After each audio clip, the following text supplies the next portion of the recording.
Hey, what's up everyone? This is the third tutorial in the advanced tutorial series. So, in the previous two tutorials, we've just been going over things like tables and yeah, tables, and that's it. So, in this tutorial, we're still going to be doing tables, but it's going to be kind of different because it's going to be this sort of table looping thing, which you can actually use like a lot in making games and in making really good games. So, is there ever a time where you're making a game and you want to get all the players in the game and do something with them? So, I'm going to teach you how to do that now.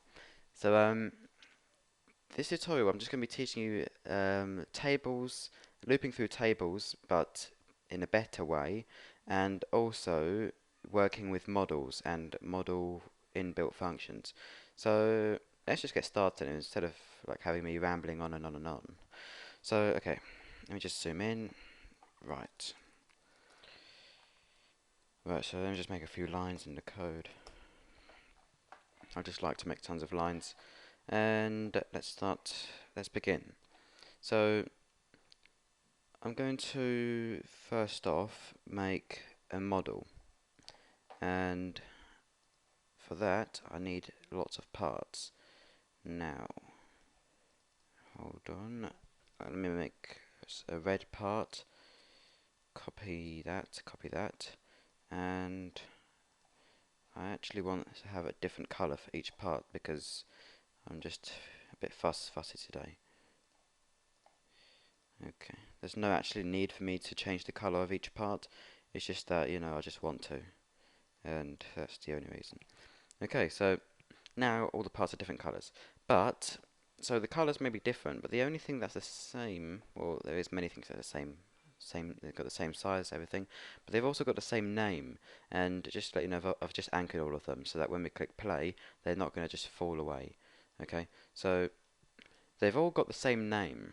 Okay, so what if I wanted to access each one of these parts? But the thing is, I can't just go game.workspace for each part because they've all got the same name. I can't just say game.workspace.part. That would just, you know, select, I think that would select one of the parts and, you know, not all of them. We want to go through all of the parts. So in order to do that, we can either change the name of each of these parts, and then what we can do is we can say game.workspace.part1, part2, and so on. But that'd just be really inefficient. So, you know, you don't really want to be doing that throughout your script. You want to have a really quick way of getting all the parts. And for that, you would need to loop using the in pairs loop. Okay, so let's try and do that. First, what we need to do is select all the parts, okay? All your parts, select them, and press Control G, okay? Or you could either go here, right click, and press Group, okay? And it should group all of these bricks into a model, okay? So just to let you know, again, it's Control G. Right, so now all of the parts, they're all in the model. I've got them all stored in the model, as you can see in the workspace. You can even go to Insert Basic Objects, insert a model into the workspace, and then drag each part into the model. But that'd be too tiring. So now we've got our model. We can call that model whatever we want. We can call it my brick model, and that's the model name. Okay, that's what we're going to be referring it to in the script. So let's go ahead and make a object variable model equals game.workspace.myBrickModel. Okay, so now this object variable here contains the model, so it contains all the parts in the model. We can say model.part dot transparency, but then we'd be saying model.part, but all the parts in this model, they've all got the same name though. So you can't just say model.part. It's like saying game.workspace.part with so many parts that have the same name. You just can't do it. So let's try and loop through all of these parts. Now, to do this, we can't just, you know, get the mod. We can't just use the model of this. Yeah, we can't just get the model. We need to get all the children of this model. Okay, so the model is now the big parent. Okay, it's the parent. Um, to loop through each one of these bricks, we can't, say, hold on, if I do a for IV in pairs model, we can't just do that. I forgot the do. Remember to put the do on the end. Okay. Um, Now we can't just do that. What we would do is, it's a for IV in pairs model. We'd just be getting the actual model object and not each individual part inside the object, inside the model. Okay, but what if we use the inbuilt function? Uh, Remember, when using inbuilt functions, you need to put the colon and then the function name. GetChildren. Now, this is. Oops, I've got the hiccups. This is a well-used function. You use it all the time. So just go to Help, Object Browser, find Model. Okay, Model, and let's have a look. GetChildren. Now it returns a read-only table of this object children. Now a table. That's what we want because we're using the in pairs loop. Okay, so basically what this is going to do is it's going to automatically make a table. It's going to automatically make a table of each individual part. Okay, so even if they've got the same name, they've all got their individual references inside the table. Okay, so that's what GetChildren does. It automatically creates a table inside this variable here, model, and now model is now equal to a table containing all the parts inside this model. Okay, so that's what GetChildren does. It makes a table for you containing all the different parts. Now, now we can use the for in pairs loop and we can put model in there because this is now a table. Okay, this is now a table, and therefore we can use it with the in pairs loop because you use this loop with tables. Now, what I want to show you is I can do this model. Hold on, let's take this loop away. I'm going to show you how to access each individual part. So I can say model1 dot transparency equals 0.5. So remember, I taught you how to access each individual item in the table. You just put the table name, then in the square bracket things, you put the index of the item that you want. So that's the same thing, doing it this way, using the GetChildren method. You just, put the table name here, and then in brackets the index of the item in the table that you want, and then we can go ahead and change the transparency of it to 0.5. And if I click play, we can see that the green brick was actually the first. It wasn't the first; it was the second, but it's the first. It's the first part that the table made. Okay, so it's the first part that the GetChildren function took from the model and added to the table. Okay, so that's why it's not really good to use this way of accessing each part in the table if you want to kind of get a certain part. If you just wanted to get any part, it doesn't really matter which part it is, then sure, use that. But if you want to, access a specific part, then I'd recommend changing the name of each part. Okay, so say we wanted to loop through all of these parts. Now this is where it gets good. You should really know actually how to do this before I even tell you. So I'm just going to do this. Before I actually tell you how to do it, I want to see if you can give it a go and see how to change the transparency of each individual part inside this model to 0.5. Okay, see if you can do it. So just pause the video and try to do it. If you can't, then unpause it, and I'm going to show you right now. Okay, so this is how to do it. Now remember how I is the index of the for loop. It increments by 1 each time you loop. So the first loop I is equal to 1, then 2, then 3, then so on. And V is equal to each individual item inside the table every time you loop. So say we went ahead and done V transparency equals 1 transparency. Okay, it's hard to type and talk at the same time, but anyway, v.transparency equals 1, this would get each part in this model table, and oh, hold on, I've just got a incoming call. I'm just going to pause the video quickly. Okay, I'm back. I just had to quickly do something. Anyway, so where were we? Okay, just looping around this in pairs loop. Now, this is quite obvious. V for each item inside this model, and then you just change the transparency to 0.5. Okay, so let's go ahead and see what this is going to do. I wonder what it's going to do. Press play, and oh, look at that.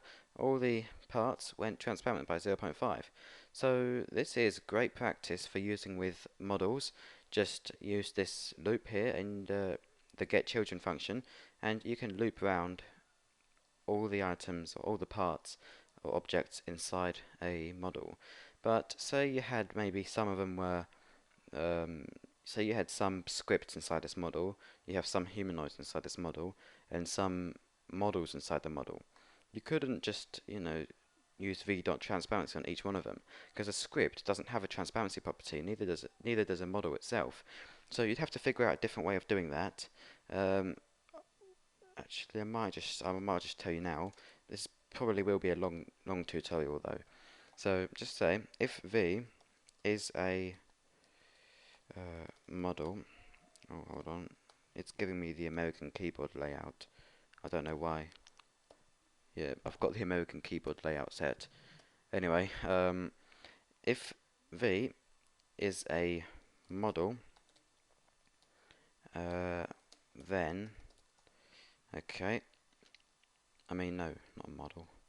Part. Then v.transparency equals 0.5. Okay, so this is checking if v is a part. So let's just insert a humanoid, an int value, and a explosion into this model here. Now we've got different things. We've got explosion, but this doesn't have a transparency property. Neither does the humanoid, neither does the int value, but all the parts do. So what this is going to do is, when it's looping through each individual part, and we're trying to set the transparency property of an explosion, it's going to give us an error. So what we need to do is we need to check if the class name is actually a part before we even change the transparency. Okay, so that's how we do it. If you even go to Help Object Browser, you can see, hold on, if you go down to part, here we go, we can use is a, and then class name, so make sure you put the class name of part in there to check that it's a part before we even go through. So what this is going to do is it's going to return true if it is a part, and it's going to return false the condition if it's not a part. So it's like really putting true or false inside this condition, except we're using a inbuilt function, and what this is going to do is it's going to return either true or false, whether it's a part or not. Okay, just like remember we did returning in the beginner series. That's basically what this inbuilt function is doing. It's returning true if it is a part. Okay, so that's one way of doing it, and this does work. You can test it if you want. Or we could do if v.className equals part. Okay, and that will do the same thing. We can say if v.className in the properties, it's an unchangeable value. It's read only, but you can see class name equals explosion. So nope, that's not part, therefore it will skip the if statement and go to the next object in the model. Humanoid, nope, skip. Int value, nope, skip. But then we're going to get to part, class name equals part, and yep, that is. So we're going to run whatever's inside the if statement, which is v.transparency equals 0.5. Okay, so that's how to do a check. Now I've taught you that, I want to quickly get on to looping through each individual player in a game. Alright, so let's take the explosion out and all that. Let's actually take the whole model out. Let me insert a spawn. I'm just going to make it purple, and I'm going to anchor it. And now I'm going to click away from the spawn and insert a part. Basically what I'm going to do is, whenever I click this part, I'm going to loop through all the players and I'm going to do something to the players. Probably I'm going to set their torso transparency to 0.5. Something simple like that. So let's insert the script inside the part. Make a quick event. Just make an event like, I don't know, script. Oops. Not parent. Dot touched. Actually, when it's touched, I don't want to start adding click detectors. Okay, sudo parent dot touch connect. Right, this is how to do it. This is how to loop through all the players in a game. Game.players. Remember how I taught you you can use different services in the game, like lighting, which is a service, and players is also a service. You just can't see it in studio mode. When you're like this, you can't. Oh yeah, you can actually. I didn't see that. Anyway, yep, you can see players. So what will happen is when a player joins the game, the player will go in, like the player model will go inside this service here, and you can click on each individual player, and then the character will go into the workspace, like I taught you about players and characters. But anyway, the player will go inside here, and then we can just get all the players from this players service. So what you got to do is game.parent or game.players. I'm going to set that to a variable. Players equals game.players get players. Now you could either do get children or you could do get players for this thing. Yeah, get children or get players works fine. So go to help object browser. Remember when I was showing you how you can get different properties of a player? This time we're not going to go on play, we're going to click on players, which is the service, okay? And it's got all the different events you can do, so player added. So when a player joins the game, you can maybe do something to them, change their stats, like I taught you in the leaderboard tutorial. So what we're going to do is we're going to find the get players. Here we go, get players function. I don't think we really needs an explanation. It's self-explanatory. Get players. What it does, it returns like a table again. It returns a table of all the players in the game to this variable here, to this table or array here. So let's go ahead and loop through that table. For I, v in pairs, players do. Right, so remember the S on the end of here is not just get players, get players. Copy exactly. Capital letters, everything.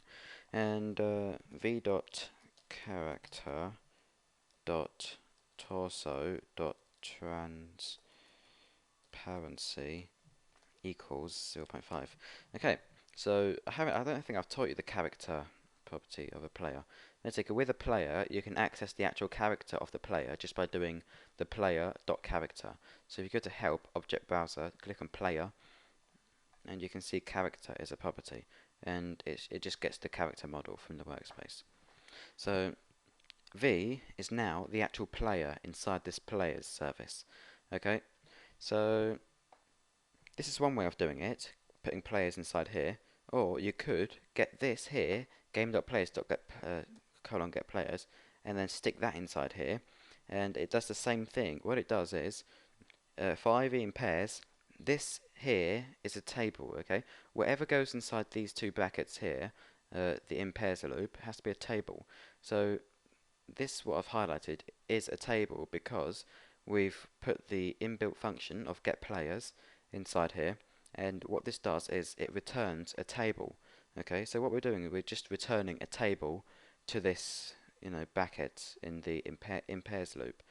So it's exactly like doing it through an object variable, except you can save on lines of the script by just sticking it in there like that. Okay, it still works. And then we just get the player, get the character, get the torso, get the transparency property, and change it to 0.5. Simple as that. So as soon as you touch a brick, it's going to loop through all the players and make their torso transparent. So let's go to test start server. Okay. load the server first. Remember to load the server, then load player afterwards by clicking either Alt F7 or going to Tools, Test, and then Start Player. Not Play Solo, Start Player. Okay, Start Player. I'm going to start 3 players. Okay, if you have a slow computer, then it's not recommended to do this. But anyway, okay, so I've got 3 players here. Now, if I go to my first player, it's a separate window. Okay, it opens up in a separate window. You can just walk around with a player, and here are my 3 players. Okay, now watch their torso. As soon as I touch this brick, you see, all of our torsos change to 0.5 transparency. Alright, so that's how to loop through each individual player. Now, when you're making a game, you're obviously not going to be going around setting people's torsos transparent. You'd want to do something useful, like maybe add 10 points to everyone's leaderboard, or do something like that with each individual player. Okay, so if you are smart enough, you will figure out how to change everyone in the server's points to, you know, add 10 to them. Okay, so that's a little task that I'm going to give to you. Try to use the for in pairs loop to loop through every player inside the game and change their points to 10 higher than it already was. Alright? Okay then, so let's close all these players down and the server. And we're back in studio. Right, so actually I forgot. Never mind. I was going to say I forgot to show you all the players inside this service, but you can do that yourself. Anyway, so yeah, that's all I wanted to show you this tutorial, just looping through players and everything. Okay, so remember to try and complete my task that I'm giving you. Practice makes perfect. So just, loop through the players and change the points to whatever you want. Alright, so yeah, that's it. Just keep practicing with it and you'll become good at it. Okay then, so I'll see you in the next tutorial then. Okay, bye.